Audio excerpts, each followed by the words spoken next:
Congratulations. Rohit Sharma, ஒரு சின்ன doubt, என்ன? அதிக வருமானம் வர பிசிசிஐ விட்டுட்டு இப்ப எதுக்கு ஐசிசி பக்கம் போறீங்க? Good question.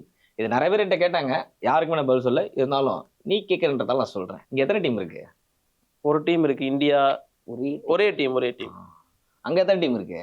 ஓவரால் எல்லா டீமும் அங்கதான் இருக்கு. அதனாலதான் இங்க பார்த்த லாபத்தோட அங்க அதிகமா நீங்க அப்படி வரீங்க. ஆமா, சரி, ஓகே. இதனால இந்தியாவுக்கு என்ன லாபம்? கேளு, என்ன வேணா கேளு. நான் தான் இப்ப ஐசிசி சேர்மன், என்ன வேணா கேளு. கப்பு இல்ல, கப்பு ஜெயிக்கிற மாதிரி எல்லா டோர்னமெண்ட்டும் இந்தியாவில் நடத்தலாம்ல. இந்த வேர்ல்ட் டெஸ்ட் சாம்பியன்ஷிப் கூட ஃபைனல் இந்தியாவில் வைக்கலாம். அது ஏதாச்சு? சரி, நான் பேசுறேன், வைக்கிறேன். என்ன வைக்கலாம்? ஆனா இந்தியாவில் இருக்க எவனுமே இதை வந்து பெருமையா நினைச்சு ஒரு ட்வீட் கூட போட மாட்டேன்றீங்க. ஆஸ்திரேலியா, இங்கிலாந்து எல்லாம் போட்டுருக்கேன். நீங்க வேஸ்டா வந்துருக்கீங்களா? இல்ல, நாங்க அபிஷியல் ஆனதுக்கு அப்புறமா சப்போர்ட் பண்ணலாம் அப்படின்னு. எங்க போய் சப்போர்ட் பண்ணு போ, முதல்ல போய் சப்போர்ட் பண்ணு போ. ஜெய்ஷா, ஜெய் ஜெய்ஷா சொல்லு. ஜெய் ஜெய்ஷா சொல்லு போ.